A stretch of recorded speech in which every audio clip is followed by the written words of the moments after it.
Pues vamos a hablarles de energía. El Consejo de Ministros del pasado 5 de abril daba luz verde a un asunto que se aprobaba sin revuelo, pero que conforme pasan los días está generando muchas dudas, incluso quejas. Hablamos de la certificación energética de las viviendas. Ese decreto, aprobado por las Cortes Generales, ya se aplica desde hace años en varios países de la Unión Europea y ahora se implanta aquí en España. Esta nueva norma obliga a todos los propietarios de inmuebles que quieran venderlos o alquilarlos con una duración superior a 4 meses a disponer de este certificado energético de ese inmueble. La fecha de aplicación es el próximo 1 de junio. Tomen nota, llega 5 meses de retraso. Pues estaba contemplado que entrara en vigor el 1 de enero de este año. Lo cierto es que está generando, como decimos, muchas dudas sobre quién ha de certificar su vivienda y quién no. Pero no solo esto, sino que también va a suponer a cada propietario llevar a cabo esta certificación y según cálculos de las organizaciones de consumidores, cada certificación puede suponer en torno a unos 300 euros. Hay quien lo sitúa más abajo, 90, y hay quien lo sitúa incluso más arriba, 600 euros. Nos acompaña Jorge Marco, socio de la red de certificadores energéticos que precisamente tiene sede en Zaragoza. Buenos días, señor Marco. Hola, buenos días. Buenos días. Bueno,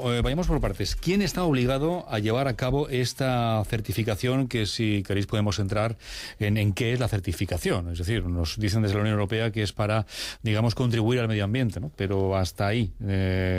Igual le hace falta una explicación antes de entender un poco más quién tiene que presentarla o quién no, ¿no? Bueno, vamos a empezar por quién está obligado. Son todos los propietarios de inmuebles, ya no solo viviendas, sino viviendas y locales, que se pongan a la venta o se pongan a alquiler a partir del 1 de junio de este mismo año, de 2013. O sea, a partir de este 1 de junio, quien ponga a la venta su vivienda o en alquiler estará obligado a poner esa vivienda a la venta o en alquiler con ese certificado que decía yo esta mañana que es como el de los electrodomésticos, ¿no? Para que nos hagamos una idea. Parecido, ¿no? Sí, la etiqueta energética, que es lo que se muestra y lo que es obligatorio exhibir al que vaya a comprar o al que vaya a alquilar, es similar a la de los electrodomésticos. También la tienen ahora los neumáticos. Uh-huh. O sea, parece que se está aplicando este tipo de etiqueta en muchos productos. Bien, cuando decimos que la Unión Europea quiere contribuir de esta forma al medio ambiente, ¿qué es lo que se consigue con este nivel de certificación energética? Bueno, la idea es clasificar los inmuebles de nuestro país. O sea, esto está funcionando ya en muchos países de la Unión Europea. Entonces, clasificar los inmuebles en función de su eficiencia energética. Entonces, de tal manera que de un vistazo, viendo la etiqueta energética, se va a saber si una vivienda, bueno, ya no solo una vivienda, sino una vivienda, un local, una oficina, si es más eficiente o menos eficiente. Y ser más eficiente o menos eficiente energéticamente quiere decir que ese inmueble tiene más o menos demanda de energía. Es decir, porque claro, luego cambia por el hecho del consumo, de la manera de usar los inmuebles. No es lo mismo tener las casas a 20 grados que a 25. Entonces, lo que se evalúa es la demanda de energía de ese inmueble y la contaminación. Ajá. Para que nos hagamos una idea, Jorge, ¿qué tipo de certificaciones hay? Porque hablamos de esas letras, más o menos en los electrodomésticos nos hemos ido familiarizando un poquito, ¿no?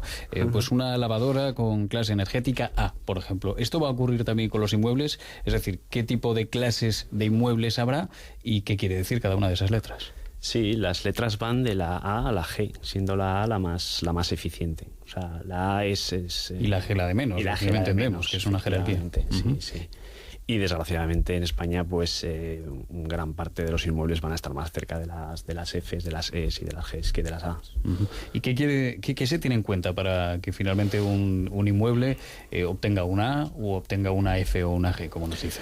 Pues hay un montón de variables. Hay que ir al inmueble, hacer una serie de toma de datos. Hay que medir, hay que hacer una medición del inmueble, materiales constructivos, tamaño de las ventanas, orientaciones, sistemas de calefacción, de aire acondicionado, un montón de variables que luego, con unos programas oficiales, que son unos programas aprobados por el Ministerio de Industria, pues se obtiene el certificado. Y dentro de ese certificado lo más visible es la etiqueta energética, que es la que hay que exhibir, y luego, por otra parte, hay que dar una serie de recomendaciones para mejorar esa calificación energética. Claro, porque uno se plantea, pasa esta certificación energética porque tengo que alquilar o vender mi vivienda o X circunstancias y de repente obtengo una F o obtengo una G. ¿Qué circunstancias se da? ¿Hay que realizar algún tipo de obras? ¿Uno simplemente puede tener esa certificación y seguir con su vivienda así? No, de momento no hay ninguna obligación de realizar ningún tipo de obras. Se obtiene la calificación y de lo que sirve es para informar al futuro comprador o futuro inquilino de esa vivienda. Claro, entendemos que esta certificación puede ser un hándicap o no, o puede ser un aliciente para comprar una nueva vivienda, para alquilarla, ¿no? La idea de todo esto es fomentar inversiones en reformar energéticamente los inmuebles, es decir, en mejorar esa letra que se ha obtenido. Claro, esto a la larga es un beneficio para el propietario nuevo de la vivienda o para el inquilino, porque en teoría si es una clasificación energética superior, la A, tendrá que pagar menos al mes, digo yo, en calefacción, por ejemplo, ¿no? Es un ejemplo... Claro. De cara al futuro comprador, futuro inquilino, si son letras A o B o C, pues ya sabe que el consumo energético al año va a ser muchísimo más reducido. Claro, lo que no gusta tanto es que va a ser el inquilino el que va a tener que pagar, o el nuevo propietario, este certificado. Es el propietario. Es el propietario. El propietario de la vivienda. El propietario de la vivienda que la quiere poner a la venta o la quiere alquilar. Sí. Pues los propietarios. ¿Cuánto va a costar aproximadamente? Porque hay baile de cifras. Hay baile de cifras y luego pues el mercado determinará el precio, ¿no? Pero nosotros lo hemos valorado en función del trabajo que lleva, de la responsabilidad del trabajo técnico, desplazamiento, pues para una vivienda media, una vivienda tipo de 90 metros, unos 250, 300 euros. Claro, lo que pasa es que hay cifras, como decimos, ese baile de cifras en las organizaciones de consumidores hablan de que podría ir desde los 90 euros, que a lo mejor sería quizás para un piso más pequeñito, hasta los 600 euros en algún caso. Claro, como hay tanta diferencia, quizás es lo que más llama la atención, ¿no? Y más quejas está generando a lo mejor en los propietarios. Hombre, el baile de cifras va a ser mayor porque es que no solo sirve esto para viviendas, sino que sirve también para locales comerciales que pueden tener 500, 600 o un edificio de oficinas de 20.000 metros cuadrados. Claro. Entonces, lógicamente, en función del trabajo, como nos ha dicho usted, claro, ahí va el precio. No obstante, hay más dudas que nos surgen. Por ejemplo, cuando una persona se acerca a comprar o a alquilar ese determinado inmueble y esa persona detecta que ese edificio a partir del 1 de julio no lleva su certificación, no lleva esa etiqueta, ¿qué es lo que puede hacer esa persona que quería alquilar o comprar esa vivienda? ¿La tiene que exigir esa etiqueta? Pues entiendo que la tendrá que exigir. O sea, la obligación, la norma obliga a disponer de ese certificado.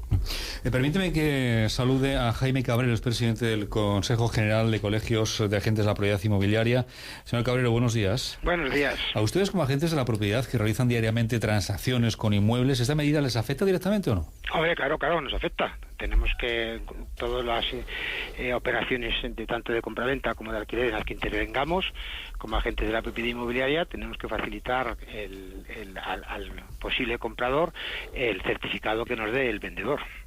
Pero ustedes no la pagan, quiero decir, simplemente tienen que asegurarse que en los pisos que venden o que alquilan esté esa etiqueta, ¿verdad? Ese certificado. Yo creo, y no quiero pasarle la pelota a nadie, ni mucho menos, pero creo que el comprobante final le corresponde al notario, ¿no? Que en esa compraventa pues aparezca. Lo que no sabemos todavía es el valor, la fuerza que se le va a dar al notario si no se presenta ese certificado, si va a consentir la compraventa o, como por ejemplo pasa en muchas ocasiones, cuando también es obligatorio aportar el certificado del administrador de que se está al corriente, se dice que renuncia, pero que se le advierte de la obligación que tiene y que renuncia a ella, ¿no? Entonces, ¿Qué les parece esta medida? Bueno, es una medida, es una ley que viene de Bruselas, de una directiva que viene de la Unión Europea.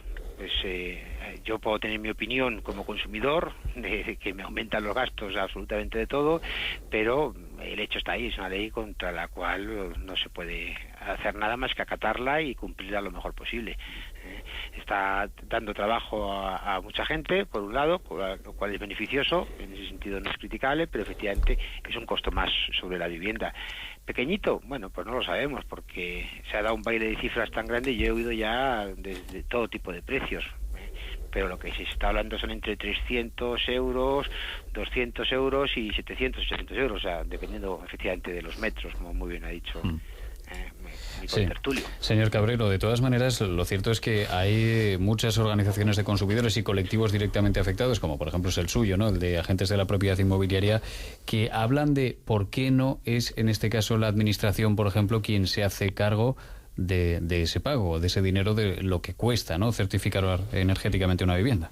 Yo repito que como consumidor me parecería una medida estupenda, que efectivamente fuese el Estado el que se hiciera cargo y nosotros la obligación pues de vigilar o simplemente de inspeccionar que efectivamente ese documento existe entre los documentos que se facilita por parte del comprador del vendedor al comprador, perdón. Señor Cabrero, presidente del Consejo General de Colegios de Agentes de la Propiedad Inmobiliaria, gracias por atendernos. Buenos días. Gracias a ustedes. Buenos días. Bueno, señor Marco, hablaba el señor Cabrero de que efectivamente va a dar trabajo a mucha gente, entre otros a ustedes, ¿no? Quiero decir que se abre aquí un nicho muy interesante de mercado, ¿no? Sí, esa es la idea, sí. Va a dar trabajo a muchos técnicos, sobre todo, muchos técnicos particulares o a empresas de eficiencia energética como la nuestra, que ya nos dedicábamos de antes. Nosotros hacíamos auditorías de eficiencia energética antes de que saliese esta norma, y sí que va a crear un mercado de trabajo porque hay muchos inmuebles por certificar. Por último, por finalizar, señor Marco, uno se pregunta, bueno, 1 de junio o previamente incluso a ese 1 de junio yo paso la certificación energética de mi vivienda, tengo esa etiqueta que me dice ya que mi vivienda, por ejemplo, es energéticamente C, por ejemplo, eficiente, o como se diga, ¿no? Eficiente energéticamente de clase C. ¿Cuánto tiempo tiene vigencia esa certificación? Es decir, ¿cuándo habría que renovar, si hay que renovarla nuevamente? Sí, hay que renovarla a los 10 años. Cada 10 años. A no ser que se acometa algún tipo de reforma en la vivienda, en el inmueble, que se mejore esa calificación energética. Hay quien se pregunta, claro, si va a haber también una implicación directa, por decirlo de algún modo, entre el precio de la compra-venta de la vivienda o incluso el alquiler de la vivienda y la certificación energética que lleve esa vivienda. Tiene que haberla, desde luego, porque claro, se está valorando el consumo energético que va a tener a lo largo de los años de que se alquile o se tenga en propiedad esa vivienda, entonces está muy relacionado. Bueno, pues tomen nota, a partir del próximo 1 de junio, esta nueva normativa que llega desde Europa, esa certificación energética de las viviendas que tendrá que figurar en todos los alquileres nuevos y en todas las compras, ventas de nuevas viviendas. José Marcos, socio de la red de certificadores energéticos, gracias por explicárnoslo. Muchas gracias. Gracias.